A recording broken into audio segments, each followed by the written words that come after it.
Seems so. All right, let's kick this off. Welcome, everybody, to the podcast. This is our second episode. It's called Chaos, Corruption, and Racing. We have Terrex here as our special guest, our guest star, if you will. And it's ColbyCheeze again, along with Hegemony, and then myself, Zenocide. Today, we each have our own segments we're going to discuss. They're 20 segments each. And at the very end, we have a 30-minute live Q&A session. At any point in time during this podcast, if you guys want to shoot off questions directed at us or at all of us in general, you can go ahead and type it in chat, and we will gladly, copy and paste it into a Google Doc and ask them later at the end.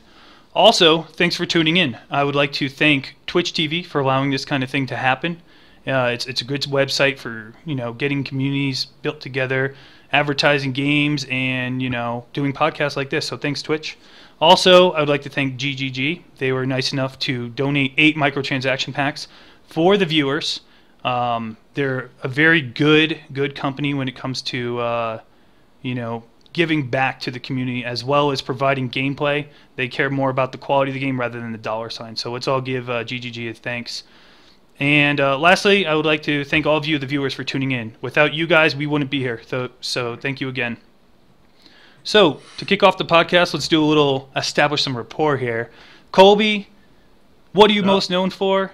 And tell us what you're going to talk about today. Well, lately I'm most known for dying, which is not what I want to be known for. But no, I do a lot of YouTube videos. I try to help out players. I do a lot of build theory crafting. So when people come over to my stream, I've got a lot of tools for them to, pick up different builds and stuff like that. So that's essentially what I am trying to go for is just being like a resource for the community to come to and help them out with different builds and learn more about the game and become a better player as a whole. So that's kind of what I go for. And what are you going to be discussing today? So today I'm going to be talking about kind of my experiences so far in Invasion, what I've learned, and some of the different the characters and encounters that I've had, as well as going over and I've tried out ambush a bit, and then talk about some of the my thoughts on like the risk versus reward and both ambush and the Invasion League on the the things that they've added in there, and then. I was also going to do a little bit of talk about the Leech and how that's kind of changed up the way some builds work out as well. Awesome, man. All right, so next we got Hegemony. Tell us about yourself, what you're going to be talking about today, and what are you most known for? Well, I'm a 30-year-old guy playing PoE since February of last year. I'm known for being very helpful to the community and teaching people how to earn currency and play this game legitimately without having to cheat or just giving them the edge that they need to be successful in this game. And today I'll be discussing corrupted gems, corrupting items in general, and the Atziri fight. And yeah, that's it. Awesome. All right, so next we have Terrex. I'm sure most of you know him. Apparently he's sexier than Mano. Shots fired. So, ouch. Terrex, what do you do, and what are you most known for, and what are you going to talk about today? Lately, I've been streaming a lot of PoE. I put most of my time into streaming Path of Exile lately, and I'm mostly known for streaming races and helping out with anything to do with races, especially. Halfway through Season 6 is when I started streaming, and I've just done my best to share all the race knowledge I have and bring in as many new people into racing as I can to help out, make it a bit more enjoyable getting into racing, because it can be pretty scary and overwhelming at first. So just doing my best to help out with anything to do with racing. Awesome. So it's safe to assume that you're going to be discussing racing today then? Yeah, I'm going to be talking about races and how they're different from normally playing the game, maybe some stronger, better builds. Sweet. All right, and then last it's me. My name is Zeno. I'm most known for making crazy builds work. I try my best to provide the community something to stray away from the typical flavor of the month builds. And I'm most known for, if you guys have any builds, you come by to my stream and I help you out. I like to just do segments where I review builds. That's what I'm most known for. I also do 24-hour broadcasts.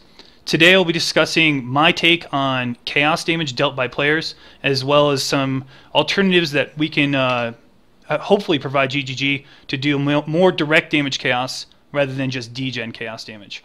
All right. So to kick off things, now that everybody's discussed who they are and what they do, ColbyCheeze, take the reins and discuss what you're going to be doing today. Yeah, sure, man. So I was just, like I said, I wanted to mostly talk about kind of some of my experiences after playing Invasion for a while, and in terms of the, the difficulty, as well as my thoughts on like the risk versus reward. So we've had, what is this, like 2 weeks now, coming into close to 3 weeks or something like that. Is that right? Yep. Yeah, coming up close to that. All right, so a lot of people are getting up there, and we're still getting tons of deaths.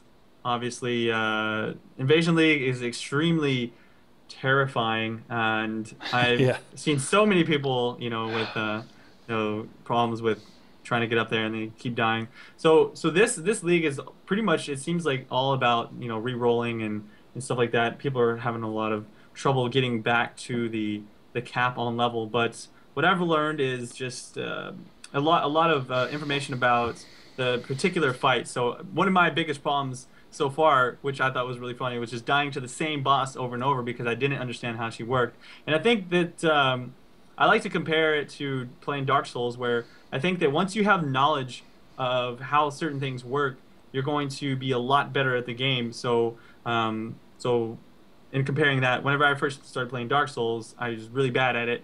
But after I learned the different fights and what the enemies do, it became a lot easier. And I think that really applies a lot to Invasion as well, and also to a lesser extent Ambush, since you can't, you don't have to worry about re-rolling. But definitely for Invasion, so you have to watch out what each boss does, and what can you do to prepare yourself for those fights. So now that the Bringer Brain Chaska, she's going to be, she killed me like 4 or 5 times, right? So at first I thought that I could dodge her projectiles, so I was like, all right, I'm gonna prepare for this boss. I'm gonna have max Ondar's evasion and all this crazy stuff, and I went in there and boom, she like one shot me. I was like, oh, okay, it's a spell, it's and I thought it was like half chaos. Everyone thought it was half chaos, but that's not the case. You can use Immortal Call now. So essentially, you basically learn the zones to kind of stick away from. Used to, I would just run into piety farming right away. Oh, yeah. But there's so many dangerous mobs if you go into piety, so you essentially can't go farm piety now until you've it's safer to go into mats now, and so it's kind of like the meta shifted just a little bit. At least from my experience, it's either like go docks into maps or something like that, rather than go into piety if you're not prepared for that Chaska fight. Essentially, that's what I'm most afraid of, is what I found. And then also you've got the Chaos Leaper. Chaos damage seems to be such a huge thing with some of these bosses. Before, if you didn't have chaos resist, you're like, not a big deal. I'll just be careful when I go to the sewers maps and stuff like that. But now you have to worry about getting one shot by this chaos guy who jumps on your head, and you have to worry about some of this stuff with the desecrate. Like you got the dog that does the chaos damage. You've got the whatever that Vaal guy is that puts desecrate down and can wipe you pretty quickly. So overall, there's a lot more stuff to worry about. You have to worry about maxing out all your resistances at all the times, because you don't know when you're going to run into. Before it was in Nemesis, all you had to worry about was like getting exploded by a volatile. So you're like, okay, I got to cap my resist, but if I don't have them capped, then it's okay because volatile. But now you have to worry about stuff like Rima, and so essentially, what I've learned in Invasion now is that once you learn which bosses are in each zone, since there are like actual 3 or 4 bosses that can spawn in each zone, you can kind of more prepare yourself. Because before we had the thought of like, well, there's no way of knowing which boss is going to spawn, so there's no way to prepare yourself. But now we know, like, okay, there's certain bosses in each zone, so we can't take ourselves to those zones. And so overall, I think that Invasion just comes down to knowledge. It's almost like preparing yourself. Items like Ming's Heart, they're already extremely expensive and solid. Now in like Invasion, they're ridiculous. That Chaos Res is just nuts. Yeah, I'm definitely favoring Chaos Res. What were you gonna say? Yeah, I was just saying it's nice that you mentioned that, but there's also people with that Ming's Heart Race reward that just recently they were able Oh to pull out yeah. and use that. So Yeah, that's Yeah. definitely added a huge flavor to the economy. Terry over here probably drooling super at that thing. useful. Yeah, Yep. I've got the Death It's Rush, a but nice I reward. didn't actually get the Ming's Heart because like, oh, I'll never use that, and now I'm Oh, like, gee. Yep. So much Yeah. chaos rest from one item. Oh yeah, for sure. So now that you talked about how you felt about invasion, let's hear about your experiences with ambush so far. So yeah, after dying on my mortal melee character, which immortal, it used a mortal call, and I made the mistake of if you cast mortal call twice, then you actually reset the cooldown. You reset the actual timer on it, and it goes back to 1 second for mortal call. I had it up to like 17 seconds, so I was immune to most physical. I was taking a huge pack and reset it, die, and I was like, all right, fine. I need to take a break from invasion for just a little bit. Everyone voted that I go play an Amen. ambush character, so I made an animate weapon summoner, which is really fun and extremely powerful. I don't know if anyone knows about it. Maybe some people are starting to hear about it, but it's a really strong build, and so I did that. And I thought that the chests would actually be a joke, but I died a lot to those chests, just clicking on them and then they like freeze you in place with a Storm Herald on top of you, or like a bunch of fire dogs jump out and just, take you out right away. So I had a lot of fun. Like it was a little bit more enjoyable than I thought it would be, just in terms of like, holy crap, well, what really happened was after a few deaths, I was like, man, I would like to see these chests in the actual hardcore leagues, because I can only imagine there's going to be some funny rip videos, because people don't really post rip videos from Ambush League, right? No, not at all. But But those chests are scary, man. yeah, like I want to see death videos of people dying to chests, like, oh yeah, I'm gonna click it, and then just like Just Rex. Like blowing I've up got, after I the posted a few of the death videos of mine, and they were funny because I wasn't trying to die. Obviously, I don't want to lose XP and have to run Nope. back. Yeah, so Yes. the chests themselves are going to be really exciting whenever we have the. I'm pretty sure they're going to do another one, like the Invasion Ambush race, the 1 week. Yeah. That's what I'm looking forward to. It's going to be crazy the amount of rips in that race. I know. So overall, I did want to talk about the risk versus reward in the league. So I talked a lot about like just learning the fights, and I think a lot of people are getting a little bit better at learning. But essentially, they said they changed like the rarity on some of the bosses, but I still don't see a lot of benefit from spending the time killing these bosses. If you can kill them very quickly, if you have a build, or if you find a boss that's like easy to kill, sure, that's all right. But overall, it feels like these bosses they literally feel like bosses. Like they have way more life, way more resistances, and obviously very dangerous to fight. So more often than not, I'm still skipping them. Even in maps, a lot of times I'm just running past, Do which you I don't like to do. do you think What do you say? the option of giving a guaranteed rare would actually be a good idea? We were mentioning that earlier. Like have every invasion boss have a guaranteed 1 yellow drop minimum. Is that a good idea? I think it would be really cool to have something of that nature, that you can expect some kind of. I don't think it would necessarily need to be just like one rare, but if you had something like the ambush boxes, like the bosses have a chance to drop certain types of items or more, or maybe Oh they have a yeah. chance to drop like 5 or 6 rings, and they could be rares. If you have enough rarity, maybe like 4 of them will be rares. That would be awesome, right? Like add Uh, the prefix to the boss, like Arcanist or Chemist, something like yeah, that. it can drop. That would be Will really drop cool. extra. Yeah, just why not throw something like that on there? And I think that would be pretty awesome, in order to give you like, oh, I have to kill this boss because it's gonna drop. It's gonna drop like a couple of level gems or whatever. Like that would be crazy. That would be just the really same thing awesome. with the ambush. I think they try and split up the ambush and stuff, and they do the testing, but um, overall, the risk versus reward, I don't think is really there. The ambush league makes it fun to click these chests. Like some of these chests, you like, oh, that's probably gonna kill me, but I wanna get that loot. So you click that chest, and it's fun. You're like, ah!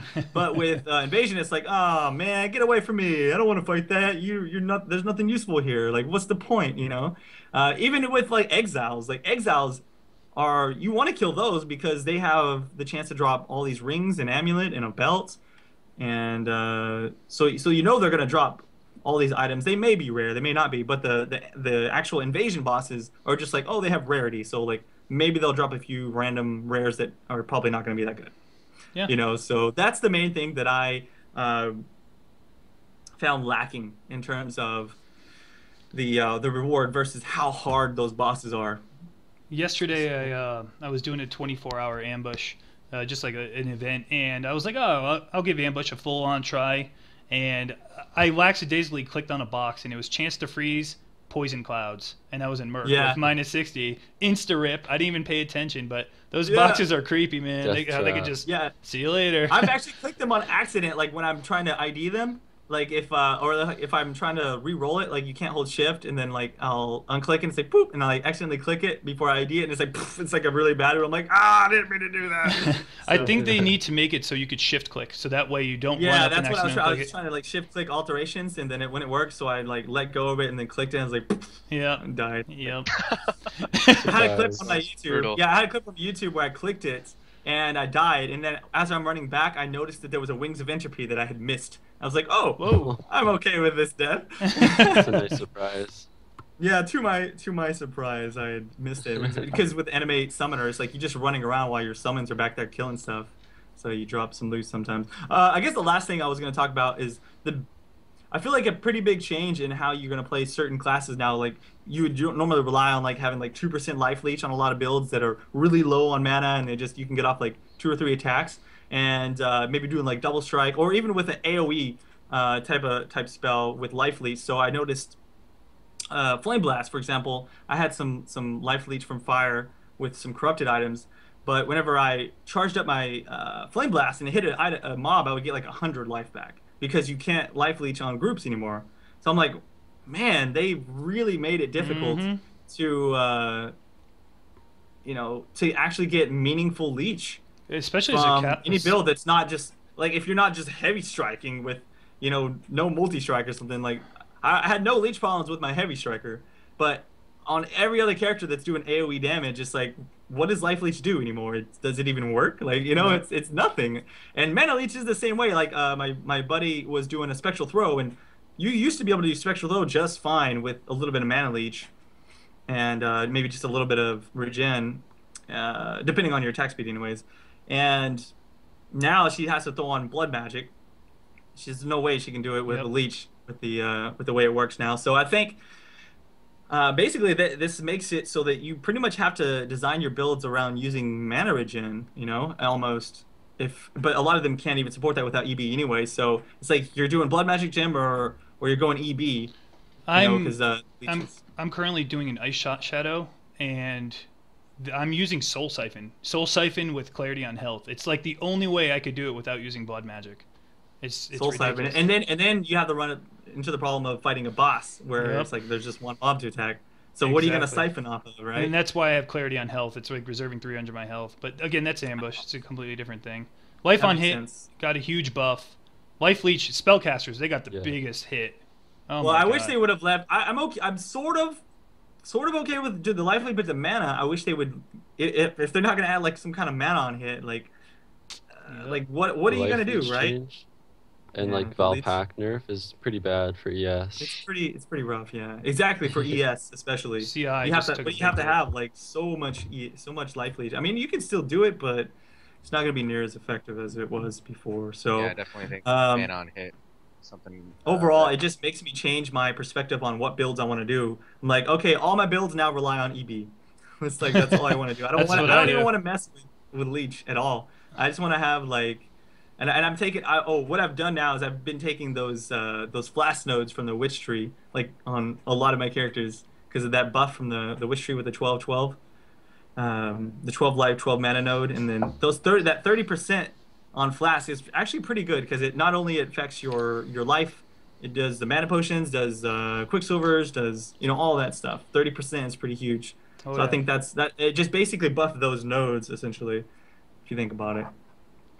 Alrighty, so now that you heard Colby's ideas behind Leech, life on hit, or how he feels about it, and you heard his discussion about Invasion Ambush, let's talk about the next thing that was introduced into this patch. That was very important, is the Vaal Orb and corruption in general. What are your experiences with that, Hedgie? Let's hear it. So overall, is my mic okay? Some people are saying I'm kind of low. Yeah, you're pretty quiet. But I can hear you loud and clear now. Alright, I'll try to speak up. recently I did two couple-hour segments where I just took a bunch of Vaal Orbs and I started corrupting a bunch of items, mainly some uniques that weren't all too expensive, not like none of my legacy uniques, because I don't feel like the risk reward, you know, I will sit here and continue to watch a lot of other players ruin and completely, you know, vendor status their legacy items, and my items will continue to go up in price. But overall, it was a very good experience. It's a lot like the Las Vegas feel. I like how the design of whether you get quality versus the level, and you know, with the chance of removing quality and removing a level. So I think I did around 60 gems, 2020s, and I got 8 gems that de-leveled. And de-leveling is not so bad. I mean, it can get back to where it once was, you know, the 2020. So it takes a little bit of time. What really is a blow is when you get -10 quality or -7. That is pretty That's brutal rough. because that thing will never Can't get that be, back. you know, Yep. yeah, it's really disheartening. And I also had an experience where I Vaal Orbed the Lightning Warp, 2020 Lightning Warp, and it made the Veil version of that, which was completely worthless. I got so Oh, angry. no. Like, Get I can't even destroyed. use this anymore. It's not like it's de-leveled or anything. It's a completely different ability. And I was just I sat there for about a good 5 minutes just thinking of when would I ever want to use something like this. It was just, you know, one of those very lackluster Veil Orbs. I hope they do something different or make it, you know, very low charge that you can use it a lot or something like that. But yeah, I went over in a couple of those VODs and I discussed, you know, which gems you're actually looking for the quality and which ones you're actually looking for the plus level, because they're not all the same. There are benefits to getting, you know, the +3 versus the +1 level. Also, I felt doing it on weapons was kind of lackluster because there's not many mods that you would want. The best one by far, to me, in my opinion, is the +1 to 2 melee range as an implicit. Granted, you know, a lot of these weapons that already have, you know, pretty decent implicits, whether it be crit accuracy, you know, stun duration if you do want something like that, like a stun lock build. But, you know, axes, they don't have any implicits. So it's rolling the dice on how much you want to spend as far as like how expensive your weapon is. Also, what's also nice about this new Vaal Orb and the crafting system is that it allows you to make rings with great affixes, you know, prefixes and suffixes, but the implicits are garbage and completely useless. And I'm referring more Iron so ring? with like caster rings. Yeah, caster rings with an iron implicit. You're not going to do anything with that physical. You might as well get something cool like resist or leech, or you know, anything could be better than that 1 to 4 fizz. So that's also unique. Doing it on studded belts, cloth belts, those are also, I was able to turn you know, Yeah. some of my studded and cloth belts into amazing, you know, increased area, or you know, I'm so Skill glad that I effects. saved. Yeah, skill effects are also very good. Endurance I got charge, that on power my charge, my fatigue modern one. charge. Yeah, Can you get trap it's on sick. belts too? Yep. Additional trap? Oh, Yes. speaking of that, I saw a couple people that corrupted their unique unset ring, Wow. which does That absolutely the nothing for it, socket. by the way. Because if it re-rolls the implicit, it no longer has a socket on it. Why would you ever? I don't know. It's just funny. Like I've seen some people do some stuff That is pretty like Vaal funny. Orbing stuff with no like quality or one socket, and it's like people are using these things without thinking about it. They're just like, oh, Vaal Orb. Yesterday I got Hello. 15% avoidance to shock on my Meginord. Oh, I'll take that. Oh, that's Yeah. Also, I wanted to say like there was like a 1 in 10 chance that the like I would, you know, for me it seemed like 1 in a 10 chance that it would actually re-roll the item, and when it re-rolls the item, it gives you 6 properties guaranteed. And I must say I did re-roll a bunch of stuff that became like disgustingly good, like with, you know, mana, ES, you know, armor wed, and you know, like, you know, resist. They were just insane belts. Like they were way better than you know, what they were previously. So I'm thinking that, you know, if you have a bunch of these Vaal Orbs and you are doing high level maps and you get a rare that's, you know, not too great, or it's got completely trash stats and you have plenty of belts for the Regal recipe or the Chaos recipe, it may be worth, risking that Vaal Orb to get something really, really good, and that'll like re-roll into, if it's a 1 in 10 chance to get a sick belt, I think it probably is worth it. So I think especially in Invasion, we'll start to see a trend where Vaal Orbs will go back up in price. I know that in Standard it's like 3-to-1 chaos, and then in Invasion it's currently less than a chaos. But I think we'll see a shift in that once people realize, what you can do with just the random rares that don't roll properly in high-end maps. The +1 to all stats on gloves and boots are insane. That's definitely one of the ones you want to go for, and I myself want to do it on a pair of Rainbow Strides. However, I only have 3 legacy ones, and I think I'm only just going to buy up a bunch of new ones to see if I can actually get it. I did get +1 all resist on or max resist on my Lazwar. It was pretty sick. One of the strongest items in my opinion. And I think overall as a game design, it takes it to like another level of what perfect means. Perfect. It gets you on that emotional roller coaster. I mean, you have a goal. You're like, give me that +3 or give me that +1. You have that goal, and the highs and lows are pretty extreme. I think it's a good balance, and that's overall it's good game design. It makes it fun, even though it's a lot of risk and a lot of reward. But I would suggest. Oh, go ahead, Hedgie. Yeah, I would suggest pay attention. Go look at the mod compendium on the wiki, and you can see the mods and sort by what you can roll and what will be worth it and what what's not worth it. But hopefully some of the stats that I threw out give you some perspective on whether or not you want to take that risk or not. Go ahead, Zeno. I'm sure all of you know how I feel about the Sharkskin Blood Dance boots. They're so cheap. They're easy to 4-link, and if you get +1 frenzy charges on that, totally worth buying a bunch of them and keep rolling until you get that +1 frenzy. That would be insane. That'd be amazing. Yeah. Very cheap, unique. And then you could just get Vaal Orbs in Invasion very cheap, and then roll the dice till you get that +1 frenzy. That's pretty cool today, actually. I love it on the leveling use, like the bow, Death Harp. If you get an extra arrow on that sucker, oh my god, you have LMP already right and away. The quiver. You can use like lightning arrow without LMP. I win in. And the quiver, you get that plus the quiver. You do a barrage build with point blank. Boom. Yep, win. There you go. That's what I was planning on doing eventually. I definitely spent like a good time on all my quiver stashes, and the old implicits are outdated. They're like greatly overshadowed by the new quivers, so might as well try to beef them up as much as you can. So my next section, I wanted to go in with the Atziri kill and my experiences, my experience with that fight on my Batman Wander as CI. Overall, I felt like as CI on my Batman Wander, it was doable. It was very doable, and it was kind of rough. I mean, I do have very, very good gear.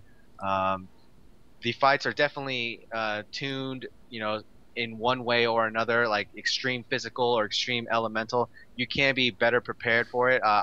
There's a lot more min-maxing I can do with my build or my current gear setup to make those fights easier. I found that the community is starting to realize how strong Enduring Cry, Immortal Call, Self-Cast is, and with increased duration nodes, that's becoming more and more popular and brought to light. Also liked the just general mechanics, requiring you to actually use like a Chayula so you don't get caught in a spike storm, or just being able to handle all those various situations. As far as the Atziri fight, I was a bit overwhelmed when I saw videos, but when I got into it myself and I actually tried it out, I have had the pleasure of killing it 11 times. It's definitely manageable. Nice. You only get better and better. The damage is avoidable. Lightning Warp is probably one of the worst things to rely on. I found Whirling Blades is definitely the winner. Takes the icing on the cake, but you can't really do that with a wand. So I grew accustomed to Lightning Warp. It's not ideal, but it's still definitely manageable, especially with reduced duration, 2020s. It's definitely a fun fight, and I'm really, really glad that GGG implemented the Ubers aspect, because Standard League was starting to lose some of its, they were getting to have all these perfect items, and for what?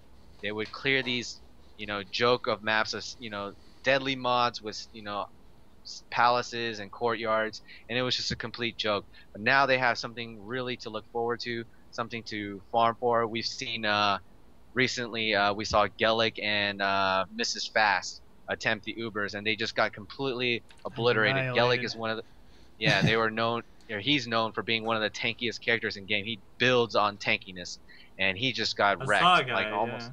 Was he the guy with Cyclone? Every boss. No, well, he does all different kinds of abilities. He's been trying and experimenting with, but he has all the builds and all the gear available. But yeah, it's a very punishing fight. You need to play it a certain way, and it feels like the last fight you just can't make any mistakes. You can get like one per transition, and after that it's like lights out. But I really like how they gave some of those, high end, DPS survivability enthusiasts, gear enthusiasts, like something to do, something to strive for, because that boss is no joke. No joke, dude. Like I do have something to ask about that I didn't put in the thing, but what do you think about the challenge being that you have to get like 3 super rare items from the Uber Atziri fights? Yeah, I think that's ridiculous. I think that was. I mean, that kind of challenge forces you to not play Invasion to get that achievement. I think. So, like, right, a lot of the you're not allowed to play Invasion if you want the achievements. I feel like. Right. What do you Challenges That's are pretty just not crazy. going to happen if you're in an Invasion. You got to go put your time in, and a lot of time into ambush to get your challenges this season. That's for sure. Right. So, Hedgie, when it comes to Standard League, obviously Standard gets a lot of flack, but now it's almost like it got a buff, a stealth buff, because you could practice Atziri, you could practice Ubers Atziri. It's really good. A lot of people hating on Standard, but I think this is a nice little buff, a hidden buff to Standard League. You feel the same? Yeah, I mean, Definitely a good way. yeah, Standard League is a great place to hit the ground running, and when you go into another league, and it's a good place for people to try out very extreme builds, and people want to, those DPS enthusiasts, they want to min-max and they want to push their character to maximum efficiency, like where death does not matter, where if you make a mistake with reflect, it's not going to ruin your character. But yeah, it's a different taste for the game. It's to each their own. Some people like doing that. Some people like the challenge of death being imminent all the time, and that it would completely send your character to a different league. But overall, I think a Standard is a great league, and GGG did a good job of giving them something to do, even though that they don't have these achievements and all that cool stuff. Uber Atziri is definitely very, very, very, very hard. All right, last thing I got. So Vaal Orb, I thought of a really cool idea that GGG can implement. I want to hear what you guys think about this, because we're still talking about this. Right now you have specific Vaal Orbs that require souls. What happens if you would use like a Vaal Gem on something like Purity of Lightning? Instead of providing you the resistance, it takes away lightning resistance from all mobs around you. That is an option a Vaal Orb can give. Do you think that's a cool idea or a cool implementation? That would be what does very, that very do? powerful. All right, if a Vaal Orb, idea. instead of providing you the lightning resist, would lower the lightning resist of all mobs near you, similar to like what Oh, that's D2 funny. I was talking about this yesterday on Alpha Stream. I was just saying to my friends, I was like, oh, it would be cool if they had some auras that were more offensive based rather than defensive based, such as like what you saw from like Diablo 2. So if you had like maybe the slowing aura that some of the rare mobs will have, or like that, like the minus resist for mobs. I think that would be a really interesting option to add to the game, to have some kind of offensive auras of that nature. Maybe we'll see something like that in the future, because they said that they're still working on more corrupted skill gems, so maybe like they have something like that in the test for like more offensive auras. And now active skill gems, obviously they don't sell for that much, but now your Purity of Lightning that's selling for maybe an Alka or a Fusing can now sell for upwards near 10 chaos, because you have to spend Vaal Orbs to get it, and then you have the risk of not getting it. I think it'd be a really good use of all those gems just sitting around in your stash. Yeah, Something like but you that. have to keep in mind too that when they do add stuff like this, it's a big change to the PvP meta, so they have to balance it and make sure that the numbers are good. I think the concept is very, very cool, but as far as the amount of minus resist, I don't think it could be the equivalent of what it gives you right now as plus resist. But yeah, definitely would be very, very cool. Alrighty, so we've heard from Hegemony and his discussion with Atziri, and we know who's been farming Atziri the most. has almost every single item from her. Next is Terrex. So, what are your current thoughts about racing? Let's hear it. So for races, I'm pretty excited to see what they have in store for us for season 7. So we just got to be patient, and hopefully, like, we'll get the info posted on that soon. But I'm going to be talking about like races. I'm going to maybe give some tips, talk about some of the stronger builds, and just about racing in general.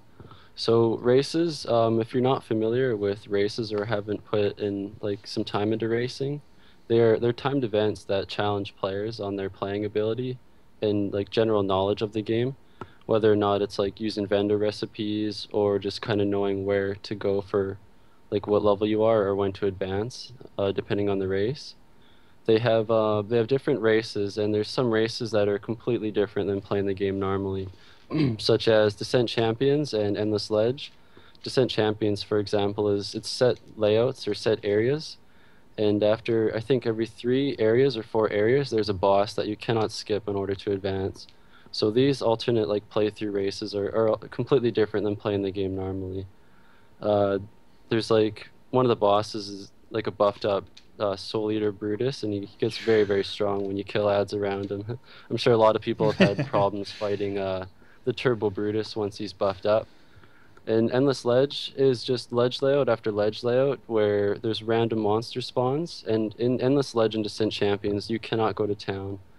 But aside from those 2 races, there's also modified races that have mods, and depending on the mods, like monsters might be buffed or your attacks might be changed. And one of those races is Turbo, and that makes all the monsters move, attack, and cast 60% faster. So it kind of sounds a bit deadly at first, but some areas you can actually farm faster from monsters grouping up faster. But like one of the toughest parts on a turbo race is Turbo Brutus. If anybody has done a turbo race, he's really nasty with that attack speed and movement speed buff. But for a racing for a racing skill in general, it does take quite a long time to develop your racing skill set. I think there's quite a bit of factors into it. Like there's inventory management, so managing your gear on the go, minimizing downtime, looking at like item stats, knowing which gear to equip. Learning map layouts on non-fixed races is also very important, because that can honestly save you like 5-10 minutes or so in just getting through Act 1. Just kind of knowing where to go once you enter a certain area, depending on what you see. So it does take a lot of experience to like develop your racing skill set. And another thing is getting comfortable tanking monsters while you're fighting them. Like your life will drop low. You got to know when to back off to survive. You got to know how much like you can face tank without like minimizing your downtime, having to back off and heal more. And like to me, for someone that has put in a lot of time end game, like farming and leveling high, racing is a very good end game alternative. So if you find the end game getting a bit stale and you haven't gone into racing, racing is very, very refreshing, and it's very rewarding in my opinion. It's probably the most rewarding. Can I say something about that? Yeah. Far away. I used to always think, man, why would I ever do racing? That's dumb. Like I'd rather just like play the game. Like why would I race and then not have the like the character I'm just going to delete it afterwards or whatever, I don't know. But once I started actually doing races, I just did like a couple just to try it out. I think it was probably one of the more fun things that I found in the game. It's almost like you're playing another game and you get a deeper understanding of the game. So I just wanted to say that for people who haven't tried racing, that are like thinking the same way I used to, I think you will actually enjoy it if you give it a shot and actually try to learn it. So yeah, I'll let you keep going. But that's how I feel about PvP too. If you're interested in doing races, I don't know if you guys know this, but Terrex, the max reward for race points is 1,000 points. He got not only double that, he got 2060 points and was #1 last season. That's insane. So props to you, dude. Yeah. Boss. I no-lifed it a bit. I was doing almost every race. How did you sleep? I definitely punished my sleep schedule trying to make all those races. I was like a zombie doing some of the races. But yeah, if you haven't gone into racing and you find yourself getting a bit bored, like racing is a very, very good end game alternative. It keeps it refreshing, like switching it up. It's very rewarding and it's very fun. And if you're getting into racing, like one of the first things I always say is to you always want to focus on yourself. You don't want to compare yourself to like say somebody in first or in top 10, like what level they are at what time. You want to focus on yourself and you want to focus on maybe areas that you find you're slow at or like focus on mistakes that you made that maybe you can improve on because there's always room for improvement in racing. I'm going to talk about some of the changes that affected racing in the recent patch. And one of the first things I noticed when making a new character was that Chambers 1, the zombies now, when they die in Chambers 1, they drop poison on death. And in Ugh. 1 hour races, Ugh. this was like the go-to spot in 1 hour races. Going to Chambers 1, resetting Chambers 1. But now, if you're melee or like a leap slam or some kind of melee attacker, it's going to make it very, very crowded in Chambers 1, and it's going to be a bit tougher.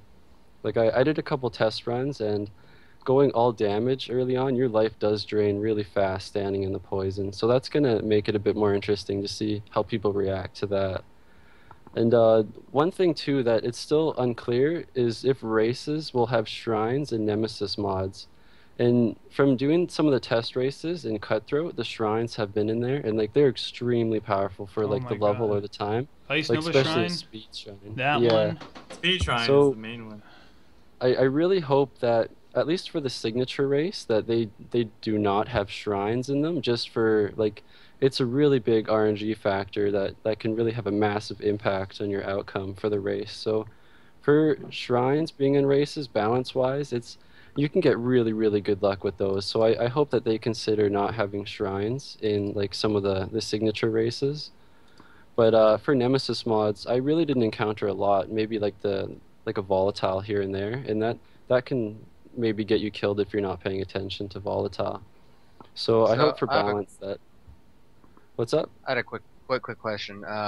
You mentioned about the recipes. Are there any recipes that you do like religiously during a race, like that's like you just can't live without? Or is there like a cutoff point where you're like, okay, I didn't get so and so item, and is there a particular recipe like weapon or something that you usually do Yeah, to be there's a so few consistent? recipes that are very, very helpful, and one of like the most common ones, if you're an attacker with a weapon, is the increased physical damage recipe. And this like it synergizes very well with anybody that's melee or like especially spectral throw. And to do this recipe, it's just a rustic sash, a blacksmith stone, and a weapon. And depending on the quality of the rustic sash, it gives like more increased fizz damage. Like magic gives second tier roll and rare gives third tier.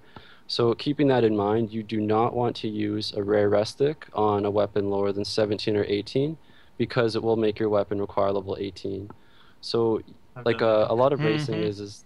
is making the best use of drops to you when they're given to you and knowing like what to save till later on in a race or when to craft the appropriate weapon. For example, if you get say 2 or 3 blacksmith stones by the time you finish Act 1, and like that's really really good RNG. You can maybe craft like a level 13 axe with one of your stones, but you would not want to use a rare rustic on that because you would have to wait till level 18 to use it. Or say you have a rare rustic drop early on in the race and it's a 2 hour race, you would want to most likely use that for your level 22 or 23 weapon just to get like the highest damage possible. So it does take a lot of time and like trial and error and judgment knowing when to use these recipes or like when the best time is for them to get the most effectiveness out of them. Also, some other really helpful vendor recipes are the resistance rings. Like you Oh generally want to yeah. have 2 cold res rings for Merveil. And if you're starting on a Scion to mule over Spectral Throw, like I always grab Spark from Tarlag just so I can craft a res ring guaranteed. So to do the res ring, it's just an iron ring and a skill gem of the appropriate color. Like a blue skill gem gives a lightning res ring, or sorry, a cold res ring. A red skill gem gives ruby, and a green skill gem gives lightning res. I got a And you question for you. generally want to have what's that? Sorry. I got a question for you. Um, when it comes to racing, it's a competitive thing. Who is your biggest threat when it comes to racing? Like, who are you worried is going to stomp you in season 7? There was someone by the name of Pam who did incredible each race that they participated in. So I think for a ranger threat, Pam was very, very good. Ubers is very good. Trying to think of some other names. There's like Cobalt sometimes goes Ranger. There's a few people that they would switch between He like plays a lot of Ranger and Ranger. Scion. Yeah. Speaking of Ranger, how do you feel? Because they didn't really get too much love from the passive tree makeover. Ranger, Marauder, what's the big one? Let's hear it. Ranger, they definitely didn't get any passives like enhancements, but using the weapon recipe, their best build in my opinion is still definitely Spectral Throw. I've done a couple test runs doing Spectral Throw, and with decent RNG, I've been able to do like still a 27-minute and like a 30-minute Merveil kill, which is it's still very fast, but with the Spectral Throw nerf and no buffing to Ranger, like on average, it would only maybe take one or two more attacks, or like maybe three or four on a magic pack. So even though Spectral Throw got nerfed and there's no other like passives being buffed for Ranger, Ranger in my opinion is still very strong. They might not be like the most effective or fastest racer depending on like your drops right now, but they're still strong. Maybe not as strong as they used to be. Like Shadow and Ranger were kind of close before, but now that Shadow got buffed, they might be a lot closer like together as far as progression speed. With some of the passive changes though, Marauder is very very strong. Like Oh my there's god. quite a bit of new damage nodes near Marauder, and there's very effective hybrid nodes like damage and life or life and armor, depending on how like safe you want to build or how offensive you want to build. So we're probably going to see a lot more Marauders doing a lot better, as well as So you casters. mean more Leaf Slam? Yeah, Leap Slam with all those damage nodes, like Marauder's going to be one-shotting packs with Leap Slam most likely, and that's like the ideal pace. Is you want to be able to kill monsters in like 1 to 2 hits, so you can just kill and keep going on. But the one thing though for Marauder is they're kind of in an awkward position if you need dexterity early on. You're kind of forced into buying a Jade Amulet unless you get A with lucky roll. versatility, I think. Unless you get versatility for dexterity or go over to berserking. But depending on like the length of the race, berserking might not be the most efficient way to go now for a Marauder and Duelist. Just because like there's a lot closer, really strong damage nodes nearby Marauder now.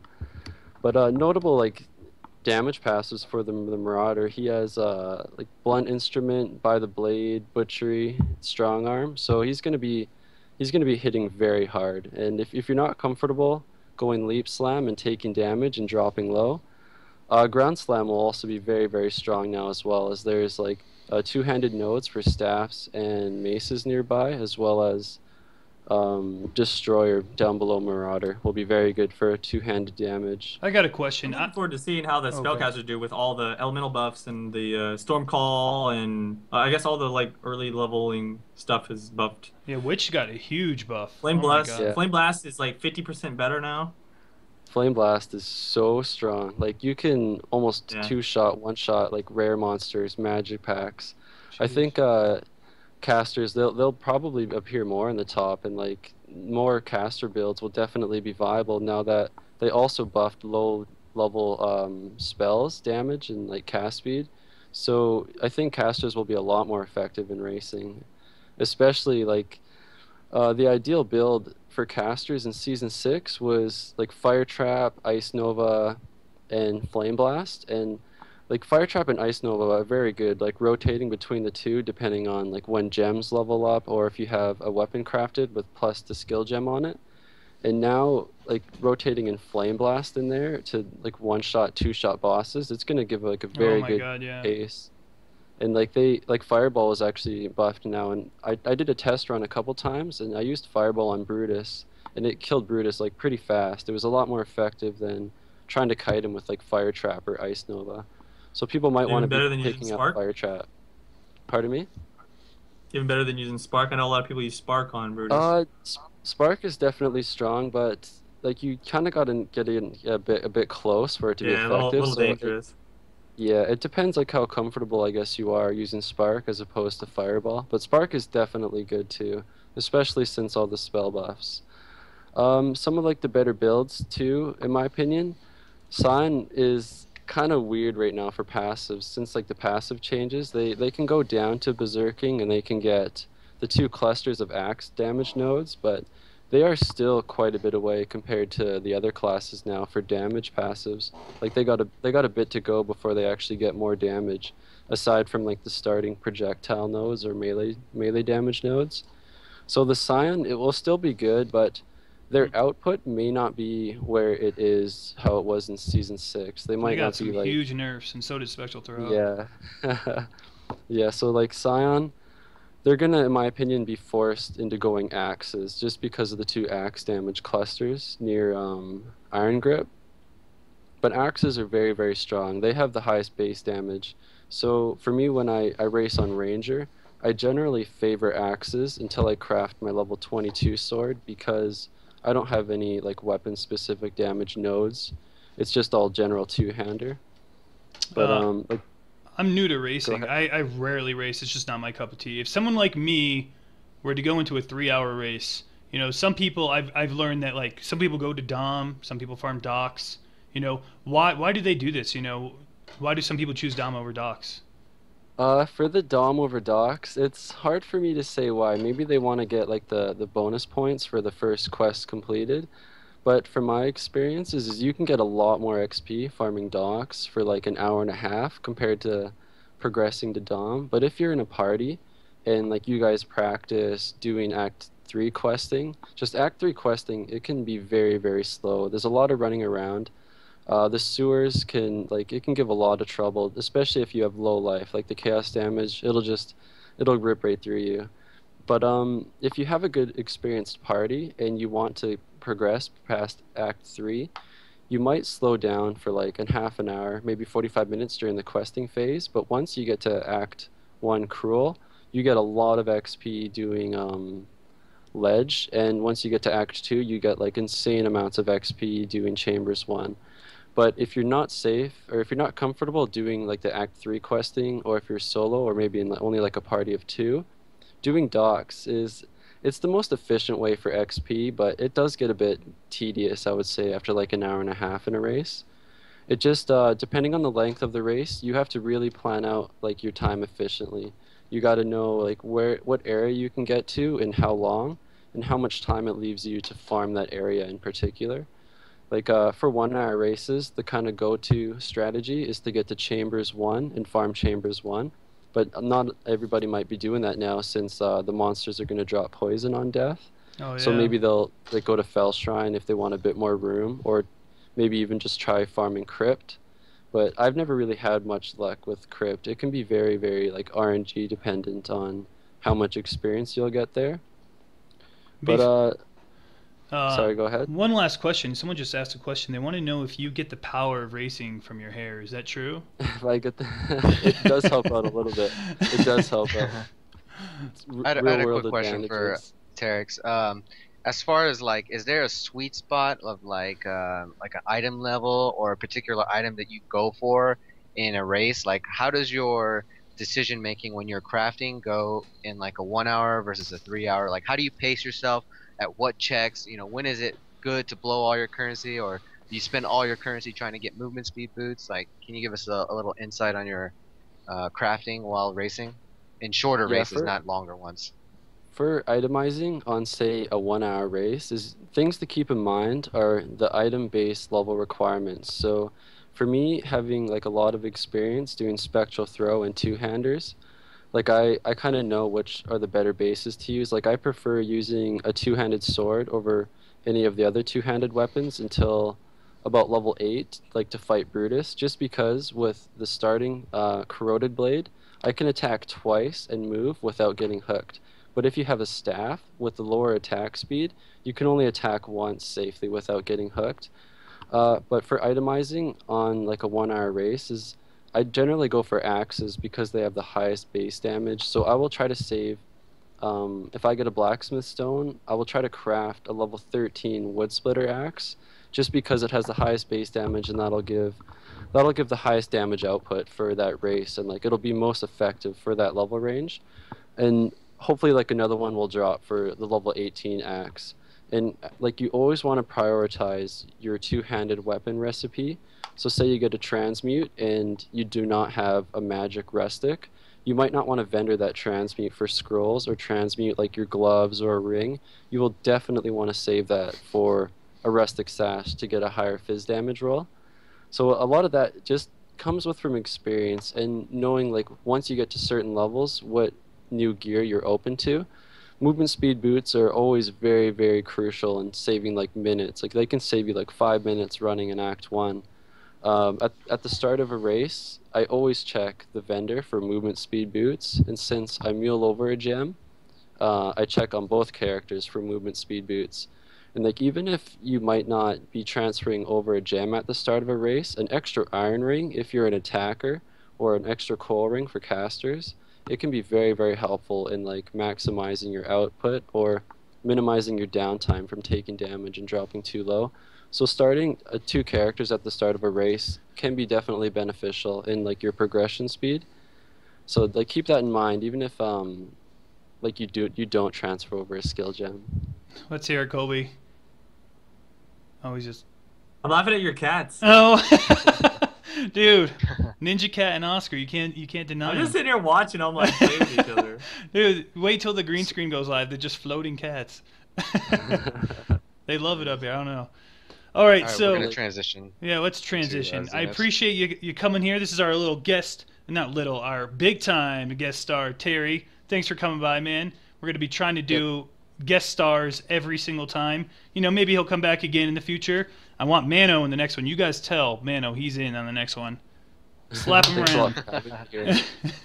So, what am I talking about today? Well, before I get going, I want to, again, thank everybody for tuning in. We got a lot of viewers up in here, all 700 of you. Thank you. I also want to thank Twitch, GGG. Love you guys both. And hang tight for those 8 microtransactions. Hang tight for them. Colby's giving away 2. Hedgie's giving away 2.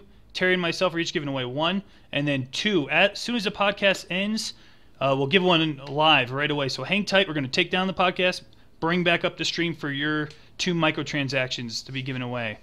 All right, so today I'm going to be discussing chaos damage dealt by players. Not so much chaos damage taken. We all know it sucks. So let's go into direct damage chaos.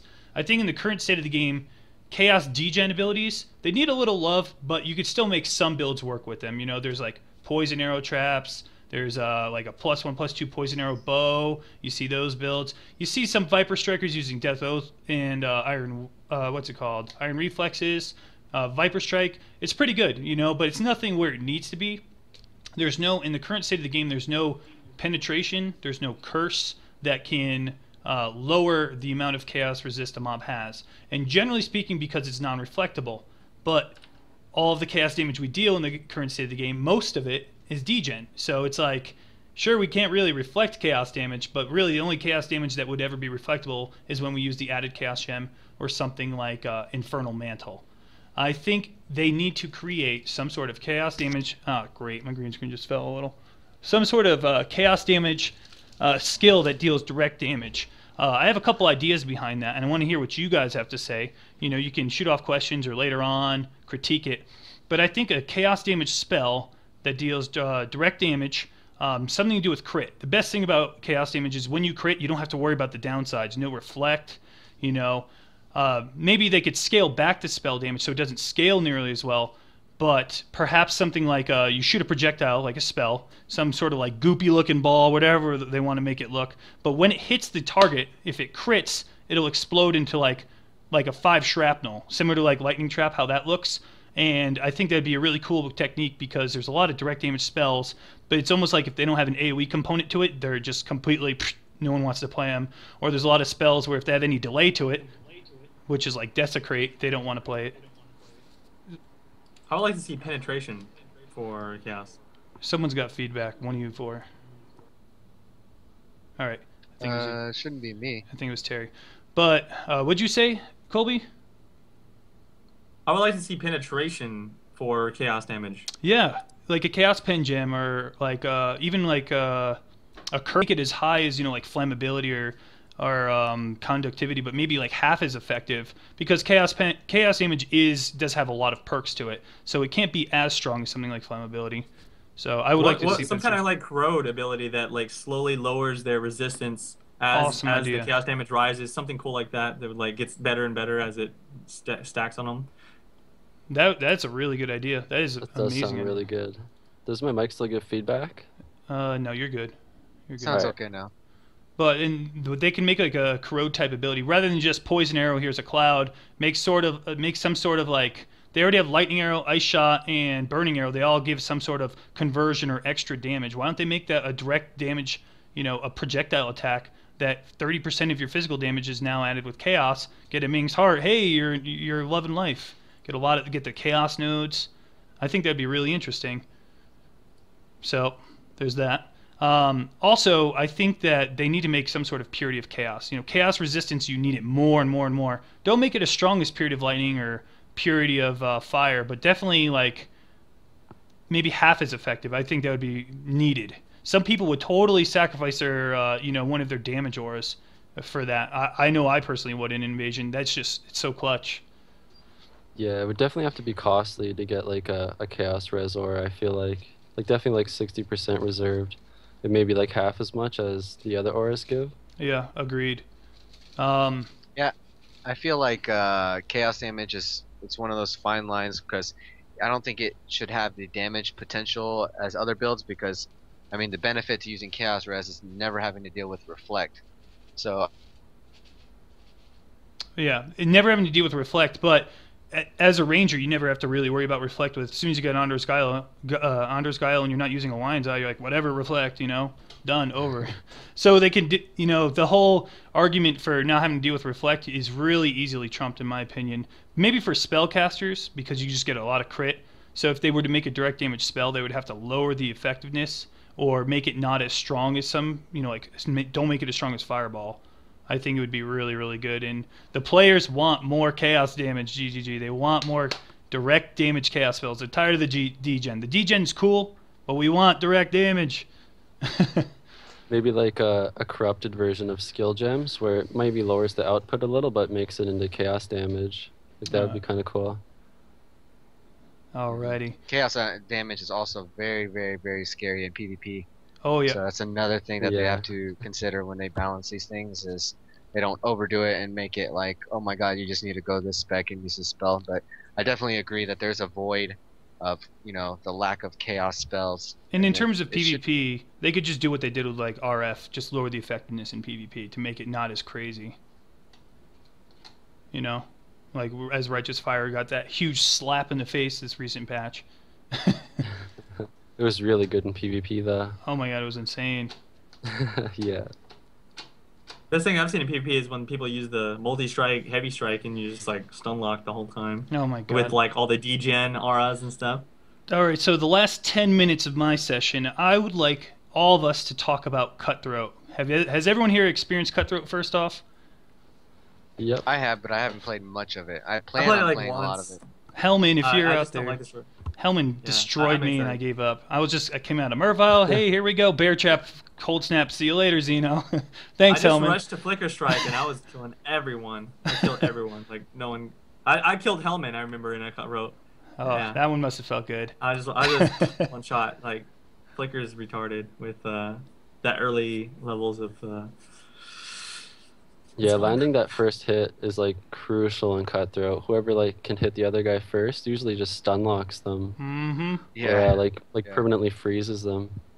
Oh, speaking of freezing, hatred. I went up against a guy with like glacial hammer. That was scary. Like, Glacial Hammer is Yeah. super strong in Cutthroat. Yeah. Oh my god. yeah, because you're not gonna have max Definitely one of cold the resist best. early. Yeah. Oh my god. I definitely would Bear like to trap see and, like, a Glacial permanent Hammer. Cutthroat League. I can't wait. Honestly, if they have a 4-month Cutthroat League, I will be playing that. Oh yeah. Oh my Yeah, god. definitely. I'll be there right with you. You can whip my ass as many times as you want. Whoa. Whatever, Colby. So early Cutthroat, those 1 hour ones, I find pretty boring. It's like, oh cool, I got dual strike and I got double attack and bear trap. And it takes like most of the 1 hour race to get the Exactly. stuff to go fight with.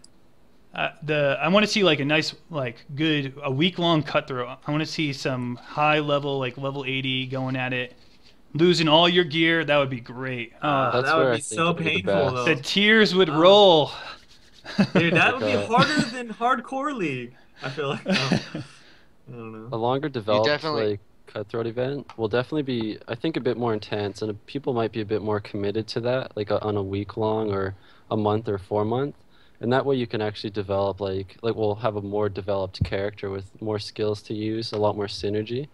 So maybe with longer events, like we might see more commitment to it. Yeah, like in a 4 month. Imagine Bear Trap. I want to buy Bear Trap. It's gonna be like Searing Bond at the start of Invasion. 2 chaos for a Bear Trap, please. I'm begging you.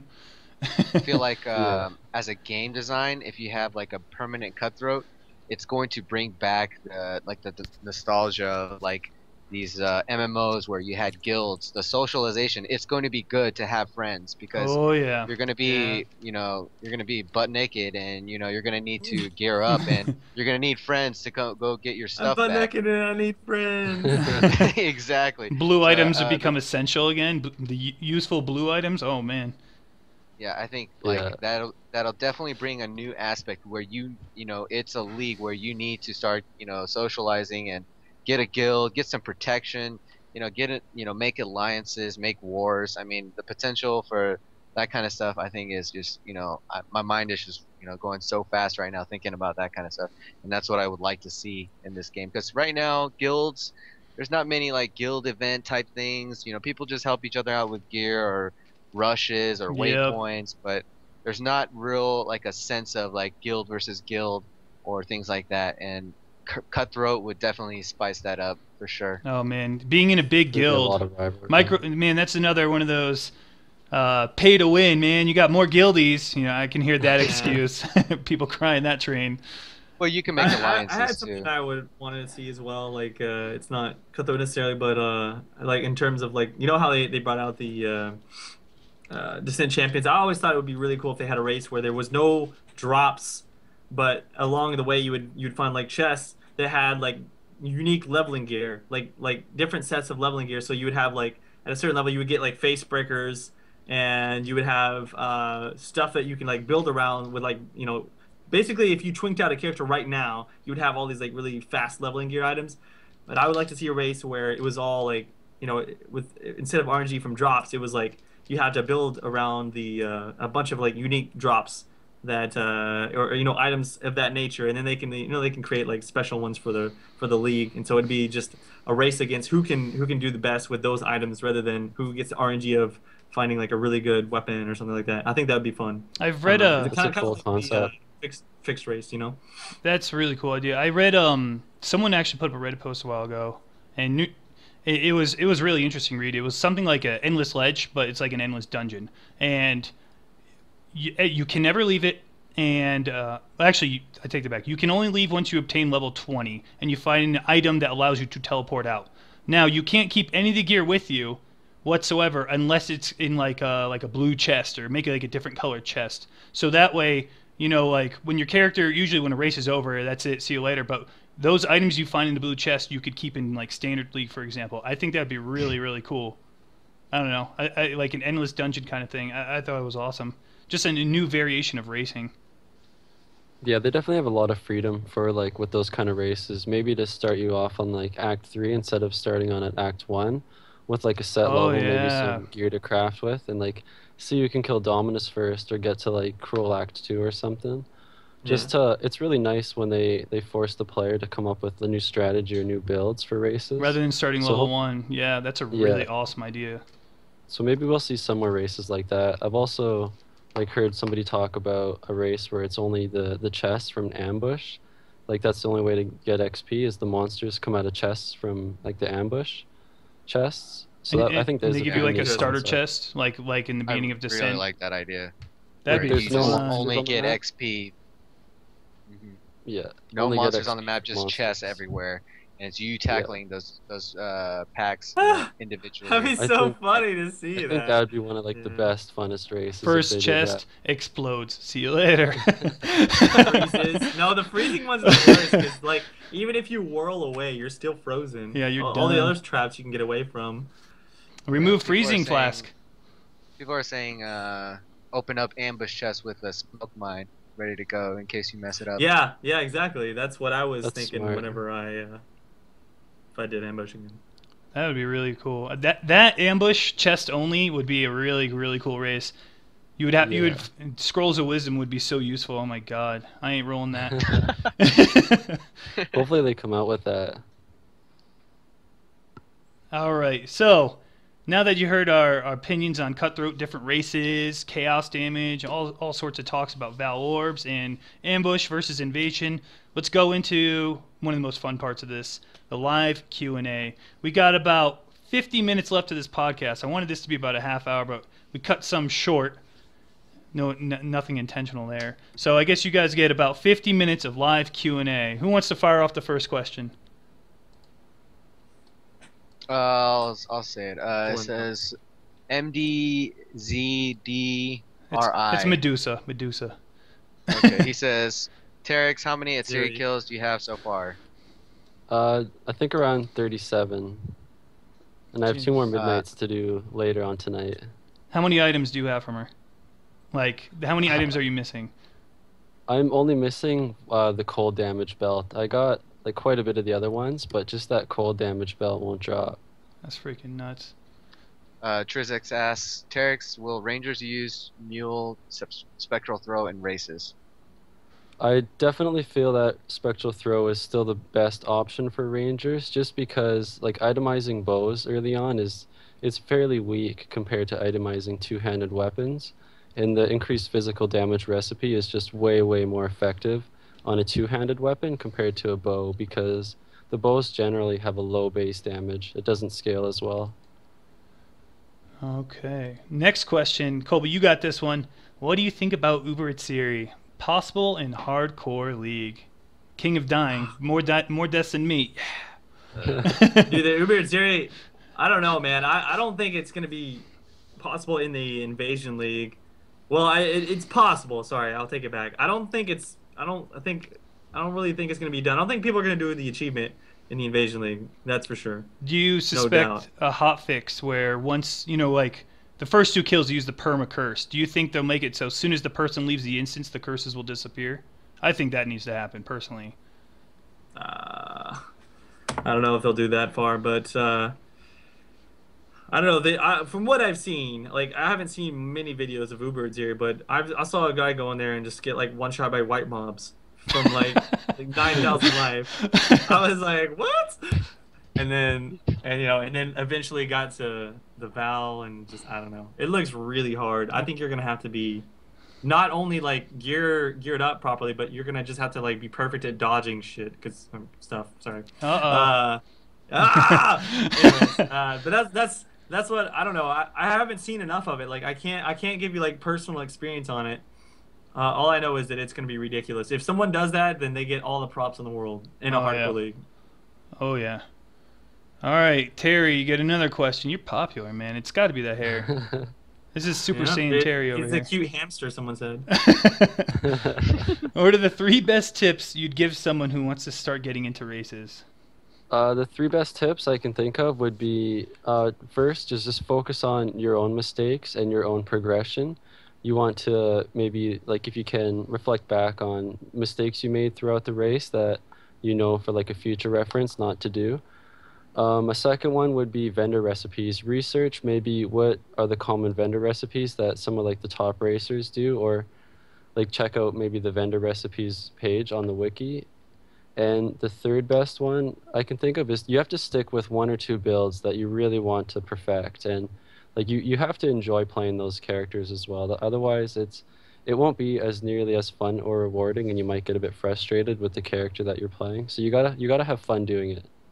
Here you go. That's awesome. I have a thought on that as well. One of the best things that helped me out when I first started racing was, the thing about sticking with 1 build. Like I found someone who was doing Ranger, and I just watched their video, watched a VOD of them doing like an hour and a half race, and I just wrote a note of like what level they were and what zone, how many minutes it took them to get to each like checkpoint or whatever.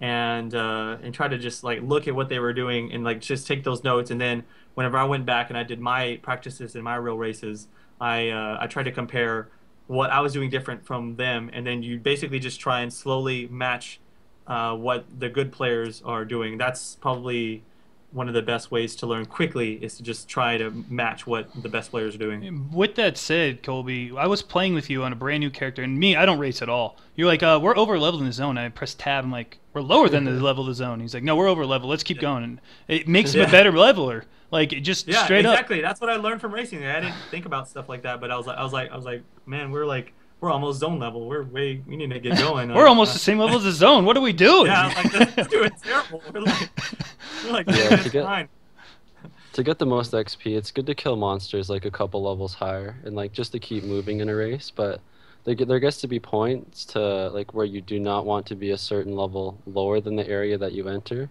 Like you always want to be 15 before going into Chambers 1. Otherwise, you'll get XP penalty. I'm like 20 when I go in there. God, I suck. All right, next question. Whoops, scroll down. Let's try to mention the names when we read the questions. Sure. At all. Do you think that elemental buzzsaw-like build, triple auras using split arrow for groups and barrage for single target would work with a bow? I'm thinking of a high LE attack speed thicket bow. Without a doubt.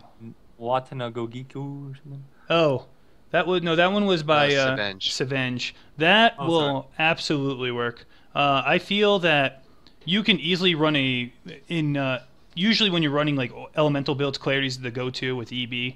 You know, you can make your way up to EB easily as a Shadow or even a Ranger. And believe it or not, Witch elemental builds are coming out because of the buff to Witch. I think you can easily do 4 auras, if not more. You can probably do 5 auras in an endgame spec.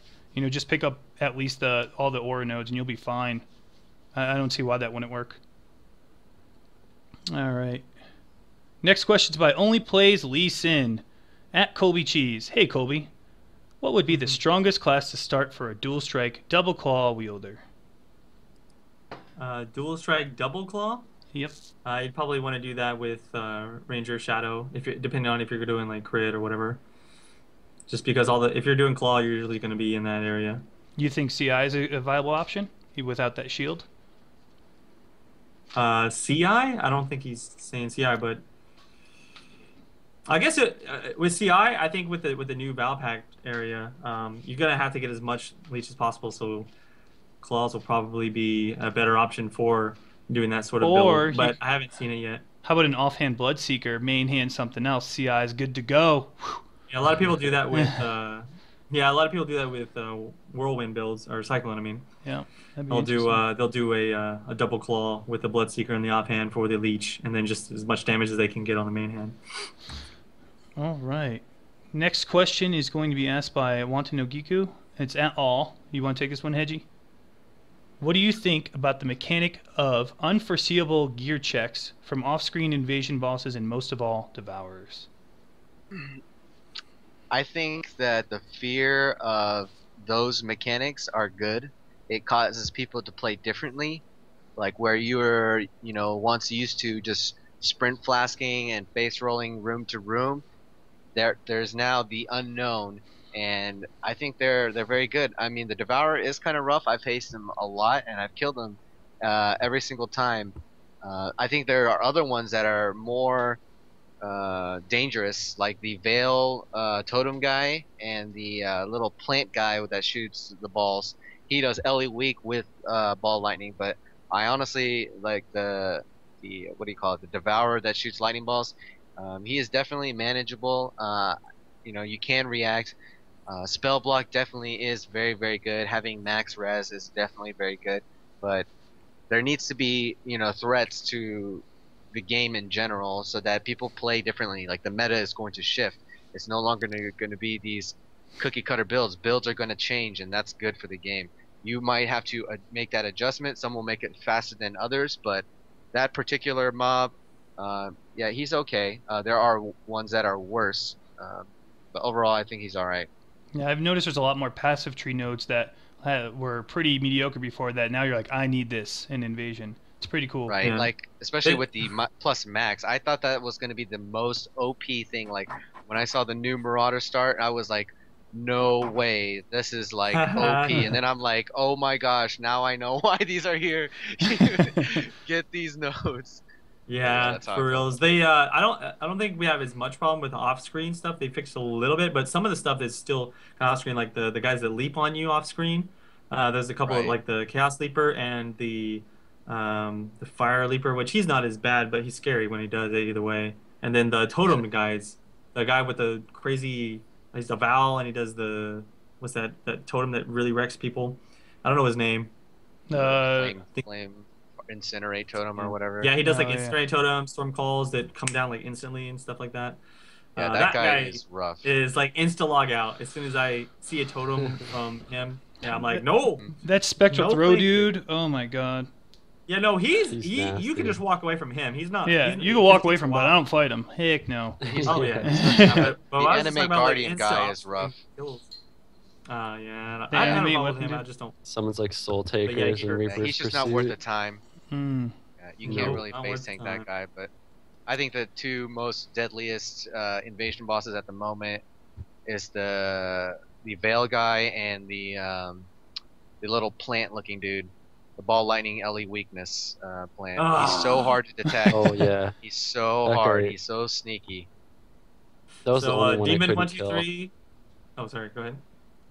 Oh, that was just the only one I couldn't kill on my Templar. That guy would almost kill me in like 2 seconds. Yeah, that's With what the element rank weakness. 1 and then the rank 49 they both died to at the same time. Was that one? Ouch. Yeah, that's the one that shot them like yesterday or day before. Demon 123 is saying, "Hey everyone, some people get 2 to 4% life leech on gear, but I find it doesn't cap out your leech often. Do you think the difference between being able to go leech on gear and needing gem for leech is micromanagement and not getting hit as much because lots of better players make leech gear work?" All right, Mana Leech, in my honest opinion, is completely worthless. Like without a doubt. That's just how I'm going to start with this. The gem worthless. On the gear, you can get it. It helps, but it's almost like I don't know. I can't stand it. What do you guys feel? He's talking about life leech though. Oh, life leech. My apologies. Some people get Uh, 2 to 4%. Go ahead, Terrex. My bad. With the Life Leech changes, for using Life Leech, it almost favors now slower, harder hits as opposed to fast, weaker hits. Just that way, you'll have like some leeching going on in between downtime and fights. So on my Duelist, since I don't have a lot of attack speed, but I have a lot of actual fizz damage buff, I haven't really noticed much of a change with the actual Life Leech nerf, just because I hit hard, and that allows me to continue leeching when I actually stop hitting monsters. But so maybe Life on Hit now is definitely a lot more favorable for like people using multi-strike or Faster some kind of like attacks. AoE attack. Yep, I completely agree. Yeah. Any I like feel like bow the user. same way. While like some of the other ones remain unchanged, like Heavy Strike is, I feel is just as strong. Like the faster attacking machine gunning, like Frenzy builds or Reeve builds, where you just go massive attack speed, and you used to be able to keep up with just even 2% as long as you had enough damage behind it. But now they're definitely shifting towards more quality, heavy hitting. Attack speed is not, so great now. Something because like you're- I think they want you to have more reliance on using like instead of just 2 insta flasks, they want you to have like maybe like a sapping flask or something like that. And they want you to favor some of the flask life nodes. Like they put that directly in front of the resist node for the Marauder. They're trying to show people those are good nodes. Herbalism. Also having Oh. lots of life regen. They added a lot more life regen. They want people to use other sustain options than just having this like always life back with Leech. They want you to explore other ways of getting your life back, and that's what I've been doing personally is using potions with life nodes, or potion nodes on the tree with potions, and then like lots of life regen and stuff like that. Yeah, Right, before. I mean, it's a good shift because like everybody was complaining, oh my gosh, physical attack base is just so much superior, and it's mainly because of the benefits with Leech. It's like Yes. limitless with the way it was. So instead of like buffing elemental out of control to where they came to physical, and spells still remain lackluster, like if we were in an attack based league with physical, convert your physical into added fire with hatred and all that, attack speed, and you're golden. But now we're seeing an age where we're like buffing up elemental a little bit, bringing physical down to reality, and now we're seeing more balance overall. It's an adjustment that everyone's going to make. A lot of people's builds don't feel as great, but all in all, I think it's better for the game in the long run. And like Colby said, there are ways to combat this, and other means, and it makes the game interesting instead of the same 4 month, doing it all over again. But it also hurt Yeah. builds like Incinerate. Like Incinerate Life Leech Incinerate was awesome. Now it's like useless. I feel like, you know, I still think some spells need some love rather than just using a Vaal Orb, hoping you get 1% Leech as lightning or as fire. You know, I think they they use that claw now or yeah, dagger or whatever Yeah, it was. Sybil's Paw Yeah, got a it is. huge buff from that. You know, maybe It's make a really little good. bit of like spells get some sort of buff in terms of life leech or life on hit for spells. I want some life on hit to work with spells. Yep. That'd Maybe be if they cool, make it Jay. half I as mean, effective or something, some way to make it better, life on hit for spells. Because right now it only works Corrupt with life on attacks. hit Yeah, there you go. to give or life on spell hit. I completely- Wantu no Giku says, Zeno, how do you think GGG can make melee builds just as viable in Invasion as ranged builds without making them OP? Well, block is really, really good, and it really didn't get any changes at all in the new patch. I think block is still one of the most solid things. Getting cap block can like pretty much trivialize Yeah, it's most so good. bosses. Another thing is evasion, despite not getting very much buffs, they have a lot of flask nodes too. You know, picking up herbalism, I never used to get it. Now I'm like, oh man, this is awesome. Or even your thick skin, there's two flask nodes that people don't even realize are there. There may be worth picking up early on, or maybe even for late game. You know, so there's those options. I still think melee is solid. Heck, world first Atziri was melee, right? Right. So It's a special Yeah. throw, right? he was using Soul Taker. I'm fairly For invasion, Oh, you're talking about invasion. Yeah. Yes. He used cyclone. Yeah. yeah. So you know, melee's possible. It requires That gear, spell block. but spell block and block in general are just so strong. In the current state of the game, if you're melee, dual wield, if you get a good enough block, it work. But with a shield, man, that's free block. All right, next some question. skills Oh, even good. function better with one hand and a shield. Like the functionality of Cyclone, you can actually get higher DPS using a one hand compared to dual wielding with Cyclone, using like a one hand and shield. Oh yeah. Drag WYLYA. To all you guys, don't you guys think the boxes and bosses are in the wrong league? The bosses would be way better in softcore league where dying sucks, but it happens. The boxes actually prevents the player from the risk and reward thing necessary in the hardcore leagues. What I mean to ask is, do you guys think that the leagues are well mixed up? I'll kick this one off.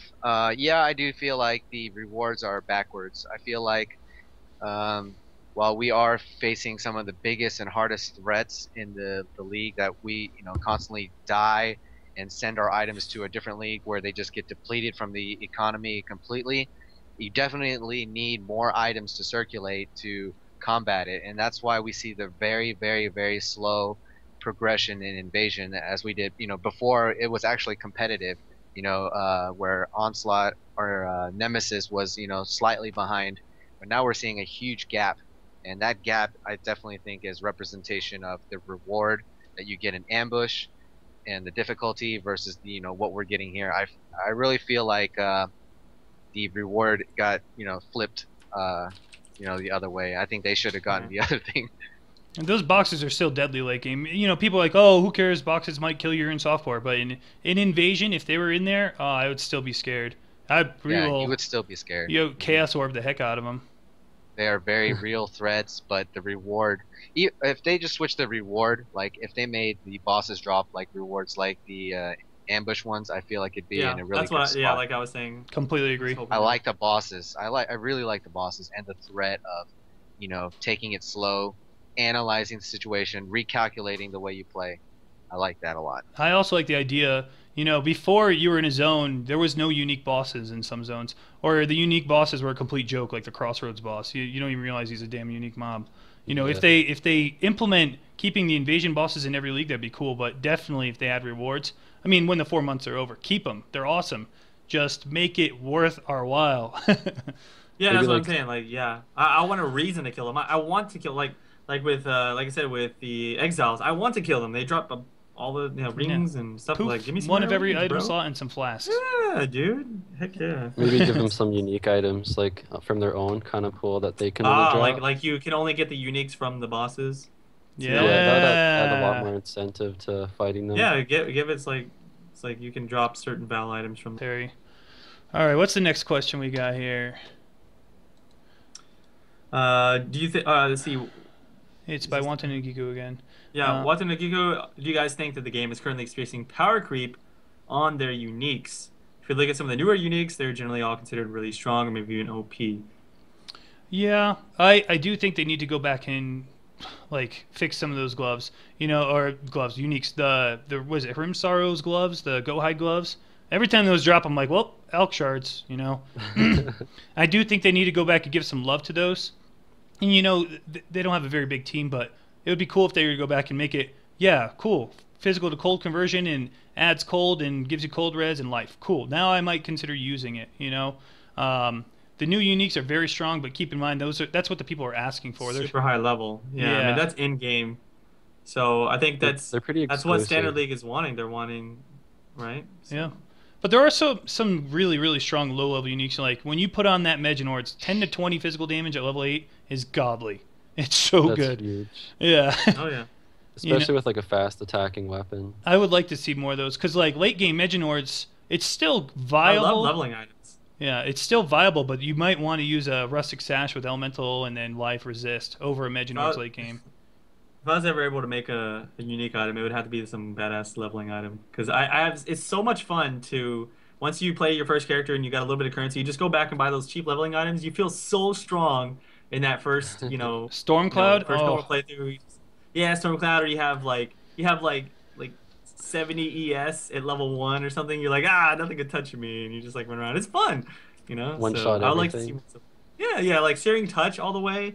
And you just, like, Searing Touch is solid. I love that. So good for leveling. I would like to see more cool stuff like that. That is really good for leveling up. Fen Coil is pretty fun too. I like that one. Yeah, the trap gem. Yeah, that's nice. Yeah, it's not the best, but it's pretty fun. All right, next question. At Hegemony, what are the chances of corrupting a gem and going wrong? From my experience, from about 100 gems, it seemed to be like 50% of the time nothing would happen.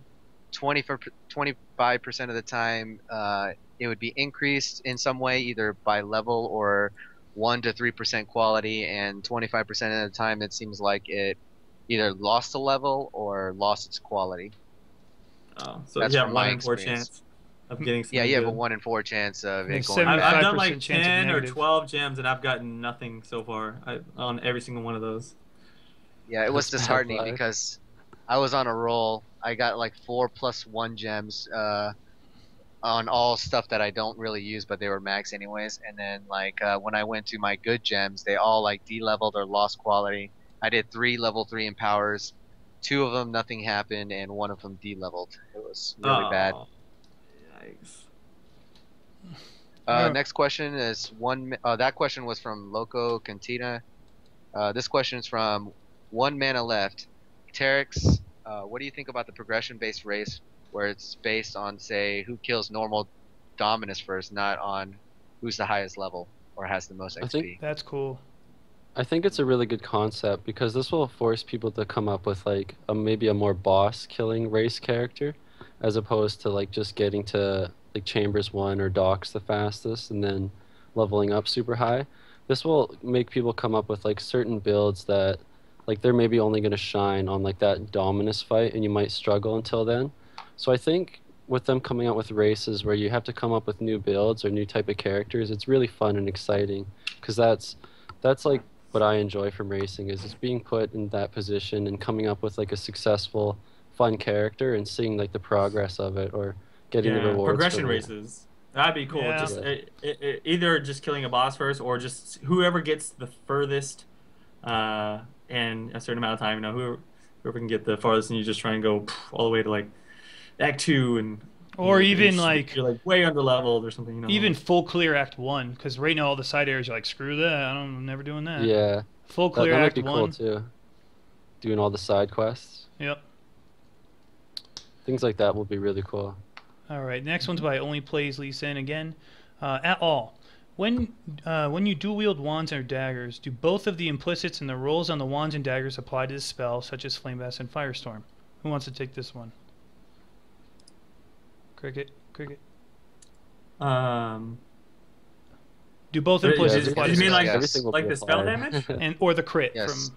Everything Oh is yeah, yes. yes. Yep, it It's does. all Yes. applied. It's That's global. why you see a lot of racers dual wield scepters or wands Yeah, on casters. scepters. Big time. All right, next question. At Terrex, what is the best strat when you get lost in an area like prison? Oh man, I want to know this.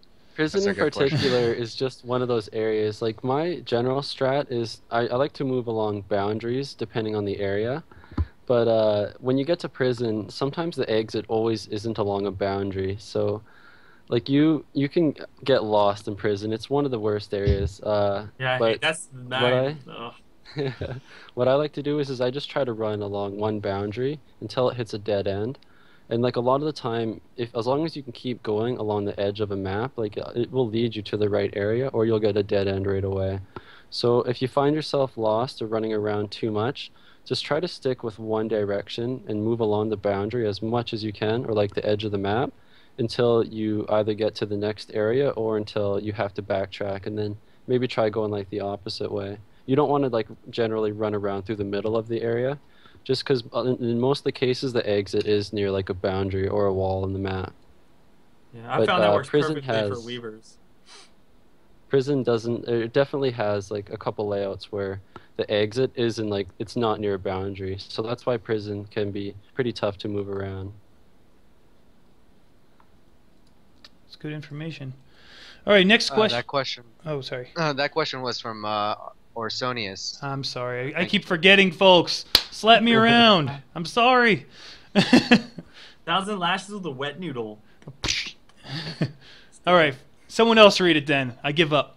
Give up. Next question. Kale, We got okay. anyone? I'm playing an EK Scion, currently 68, and my DPS is only around 2k AoE with no single target spell. I know due to previous characters I can get my EK to roughly at 5k DPS, but is that viable for late game, like 75 solo maps? Colby, you want to lead that one on? Let's see.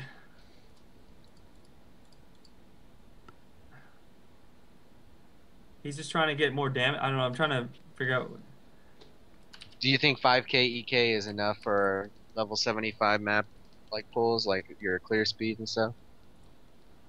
I don't know. That sounds kind of low. Yeah. I've always known that like EK in general is like really low DPS and only generally good for soloing because of that reason. So I've never actually made an EK character. If I ever did make an EK character, I'd want to make like a crit EK character using the new Immortal Call and cast on damage taken setup, just to have more damage, or do like a cast on crit EK. I feel like self cast EK is just like lacking in a lot of ways in comparison to all the other options you can do now. But 5k sounds like it would be kind of rough. Yeah, Personally. it sounds a little low, and I mean, I know with EK it's fairly boring, and running lower DPS it would be even more boring. So I agree with Colby. Having crit, even though it has only a 5% effect, crit chance, it would still be, I think it would have more fun. Or EK with Yeah. fork. I saw a guy playing Spectral Throw, cast on crit EK, and it looks cool because it just shoots out. But whenever you see the guys are doing the, Yep. it's like, okay, bro. No more Yeah. EV mom, Pretty EK, slow. please. Let the spec Yeah. die. Let it die. Get cast on crit EK, Spectral Throw at the least, man. Like, let that stuff fly out. It's fun. It used to be Try it. strong. It got nerfed though back in beta. It's still good. It's still good. Oh, Yeah, oh wait. but Oh, EK in sorry, general. Crit EK Yeah. is pretty strong. Yeah, crit EK can work though. The only reason you wouldn't do it normally is because reflect, but cast on damage taken with Immortal Call, it's gonna help with most reflect situations. All right. That's all I got. Next question. Who's next here? You're moving stuff around here. I can't tell. See, Terrex Absolutista says, "Do you think that doing the increased percentage spell damage recipe is worth it, or is +1 gems still always better?" So this is a new recipe actually that they just added in, and it's basically the same as doing the weapon fizz damage recipe, but you need a chain belt, a blacksmith stone, and then your wand, scepter, or dagger.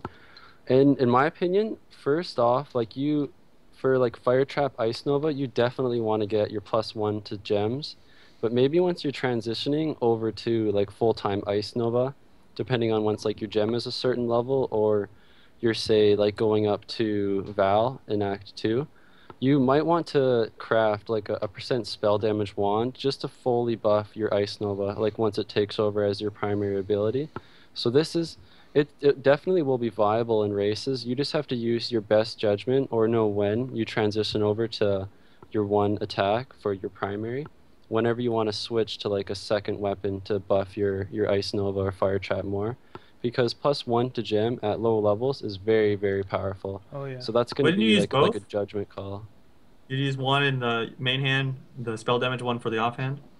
Yeah, use like +1 to gem for say cold gems and have your Ice Nova in your like one hand, and then once you stop using Fire Trap or whatever like Flame Blast in your second wand with +1 to Fire Gem, I think that's when this recipe it'll be very, very effective. So it might not be as effective or useful on say like a 1 hour race when you're mostly using like Fire Trap, Ice Nova, and Chambers, but on a 2 hour when you get to docks and it's mostly just Ice Nova, that's probably when you'll want to use this recipe for your offhand.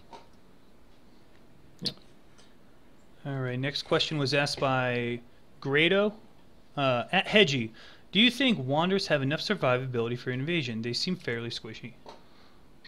By nature, they are very squishy. That's why they're known to be one of those very expensive builds. They're very effective, but as far as on a hardcore league, you need to be prepared with the amount of points that are going to require to scale the damage and to defend against it. I recommend, something like Anders Guile or Block Chance and Running Grace. Those are obviously very powerful tools for a range-based, high damage character. However, it is very, very expensive. So if you can find the items, and that's one of the problems in Invasion, is everyone just keeps ripping, the economy keeps resetting, with all these deaths, and the items aren't being found or conjured. So it's very, very hard, but it is doable. If you put enough time into trading, crafting, and flipping, and getting enough currency, it is doable, but I wouldn't recommend it unless you had that kind of resource. All right. Next question. I really want everyone to answer this, and I want it to be constructive, not mean or anything. Next question is asked by Blawfish. He says, how is PoE better than Diablo? This question gets asked all the time by viewers and players, Reddit, everything. I'll answer this one first. It's not better. There's differences that attract more players, in my opinion. The more hardcore players, more players that like enjoy math. I like that PoE, if you want to roll a build, you got to make a new character. Diablo, you just change your skill bar. I like the hardcore aspect. I love the talent calculator. It has a lot of math involved.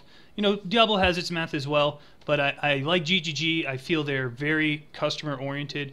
I feel they care more about the gameplay, the game itself, and then they care about the $sign afterward. Good. You guys could take the reins. I was just thinking that I like the long-term aspect of it. It's a good long-term game. And in terms of, I like theory crafting. It's like one of the, I'll sit here for like an hour and just theory craft build. It's fun for me. But I also like Diablo, so I'm not going to say one's better than the other. I like to go play Diablo for like 30 minutes, but I just like playing this game for a longer amount of time, so that's me. For me, I feel like the company that's behind it, the development team, we share a similar mindset as far as like diversity, difficulty. I feel like Diablo, although it is an entertaining game, the patches are few and far between. I think they could do a lot better with content patches and balancing changes. PoE, I mean, they are constantly patching the game, every week, and constantly involved in the community. And if I wanted to go talk to the CEO of Blizzard and tell them my ideas, that just wouldn't happen. See you later, buddy. GGG has been very approachable and very interactive. I think that's one of the best things and one of the reasons why I continue to support them. Will I be playing Diablo in the future? I'll probably play it for some time. I definitely think that Diablo is and Blizzard in general, they make some of the best storylines and cutscenes, and I mean, it's fun, but I feel like the difficulty, it's just too easy. If it was a harder game, I would be able to appreciate it more. But overall, I feel like the difficulty in PoE, the understanding, the whole combination effect is much more thorough, and it has more depth. which is something I enjoy as like a hardcore gamer.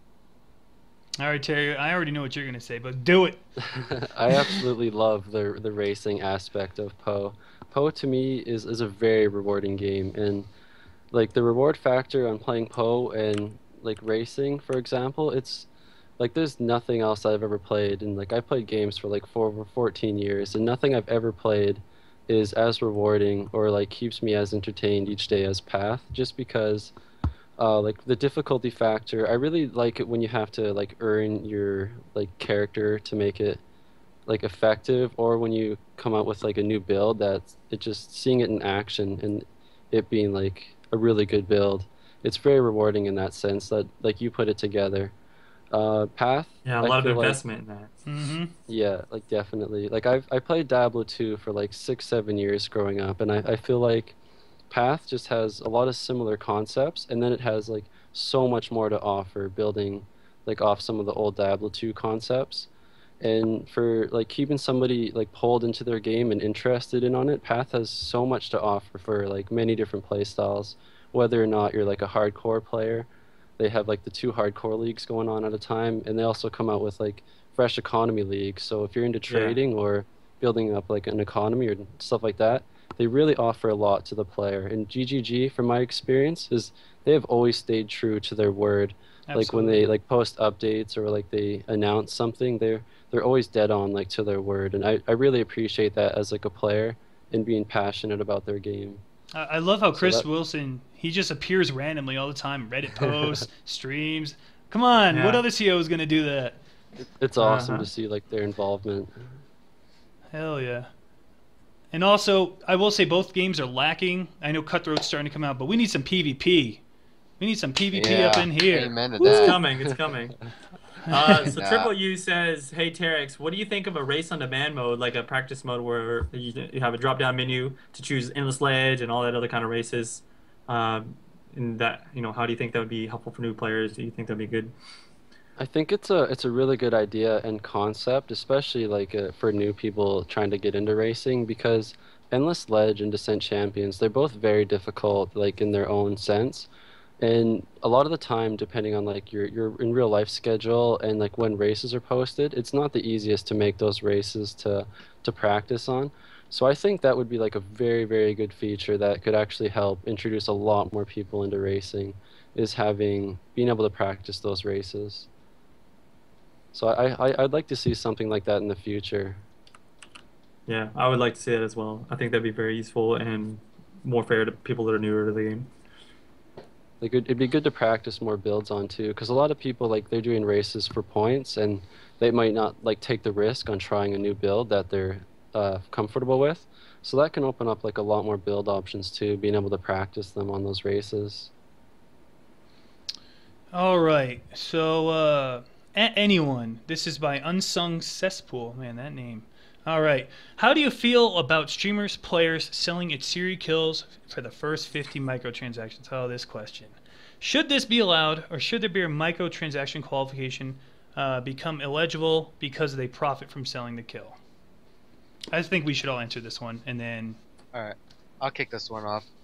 Personally, I feel like while it is a great feat to tackle such a boss in such a league where death is imminent and the gearing is very, very, very frustrating and insane, I feel like you're kind of watering down and taking the flavor out of these trophies, which essentially GG creates. And I'm sure if they were trophies that anyone were to have, they would just put it on their microtransaction shop. But they go out of their way to create something cool and unique to give hardcore players an incentive to play and not to essentially buy their kills. So overall, I feel like it's not against the rules. It's perfectly legitimate, and there's no rules against it. However, as a community, as a competitive player, I would think you'd want to see as very few amount of people actually being able to do what you have achieved, and essentially making it a great feat, like going to the Olympics and carrying somebody on your back, getting a gold medal. I mean, essentially he just bought it. Yeah, I mean, exactly. what kind of thing are we saying out of the spirit of competition? I just feel like it's a legitimate way to capitalize and take advantage of the economy. However, I feel like the player has the responsibility and has the integrity to keep the spirit of competition like held up high and the standards up high. That it's a sad thing to see. That's just my opinion on it, though. What are your My opinion is opinions? the same as yours. I'll just piggyback on it real quick. It's supposed to be competitive. It takes away all the competitive edge out of it. You're just buying it. It drives me crazy. It's not against TOS.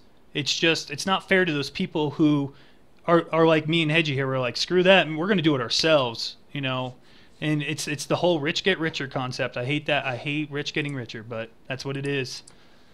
Colby. Well, I mean, the rich get richer, but I mean, essentially, somebody who had no chance has an excellent chance just because he got lucky with the drop, Exactly. converted into currency, and that person would have never been able to kill it on his own. But now that this resource is there, I found a something that mirror. was unattainable. Yeah, something that was unattainable before is now attainable and realistic. That's it's not so much the rich get richer. I mean, rich are always going to get richer. They know how to play the game. They know how to make currency. That's not really so much the problem as like the people that couldn't kill it on their own are finding ways to kill it and earn that trophy that kind of like destroying the symbolism of that item. All right, what do you guys think? Yeah. I mean, I guess, yeah, it sucks for people who are trying to build specifically to do Atziri. They're doing the strategies, but it's also you could also argue that it is another strategy to make a build that just farms currency to wait for the person who is selling those, and then you have the most currency to buy, and that's your strategy for doing Atziri, not actually doing the fight yourself. But yeah, it's not really like competitive in that sense. But you could also argue that that's the strategy that you had all along, was you're just gonna sit there and farm piety and get like 100 exalts while waiting for the person to to sell that kill, and then you're like, all right, this is what I was waiting for. So I don't know. Yeah, I think it Terrex? definitely defeats the purpose of like having a reward for like being one of the first 50 to kill the boss, because in a sense you're not really earning it. Like you're just like paying for a title, or like paying for, like in this case, the cosmetic. Like it definitely should be something where like the player should take the responsibility and earn it themselves, or like you said, you're competing against other people to like obtain this prize. So like competition wise, it's I don't know, I really disagree with that like kind of play, I guess. All right, so that is our last question for the Q&A. We're about to turn down the podcast, but before we do, there's a couple things we got to do. First, I'll talk about the 8 microtransactions that were donated by GGG. Thank you for doing that, and thank you for allowing us to even discuss this kind of meta. We're going to be doing this again every 2 weeks. I'm going to stick to it. It'll definitely always be me, Colby, Hedgie. Terrex, you're more than welcome to come back whenever. You provide so much useful information to viewers, and heck, even me. I want you guys to vote who you guys want for the next one, and you can all go on his stream and be like, listen here, sucker, you need to get on that podcast. So Mano, Hellman, whoever you guys want, let us know. Seriously. Constructive feedback. Podcasts, of course, there's always hiccups along the way. Whatever you guys think we need to do to improve it, let us know. Anybody's stream, we're open to it.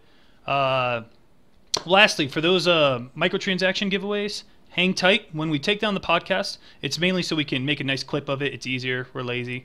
And so we can upload it to YouTube. Expect this to go onto ColbyCheeze's YouTube right away. And then maybe like a week or two later, me and Hedgie will definitely upload it to his. I want to also give a thank you to Twitch TV. I want to give a thank you to, again, GGG. You guys are awesome. And all of our viewers. Thank you guys. All 1,000 of you. So I appreciate it. Oh, very nice. Thanks for tuning in. I want to throw a special shout out for Jenny. She's the artist and person responsible for our awesome overlay. If Zeno, you'd be so kind to give out her Twitter and her DeviantArt. If you guys want, if you like her art and you want her to do some work for you, she'd be glad to do so. It's what is it? Baka hot dogu. I'll type it in chat. It's Colby's gonna type it in chat. Baka hot dog. Let me double. And I would just like to quickly say that everybody watching, that you guys are truly amazing. Like, it means a lot that people support the streamers on Poe and support GGG. Like, you guys are absolutely the best. We Thanks a wouldn't- lot, everybody, for coming in and watching. We wouldn't be here if it weren't for you guys. Seriously. We all bow down. Even Oscar here ran away. He says thanks. So, I'm taking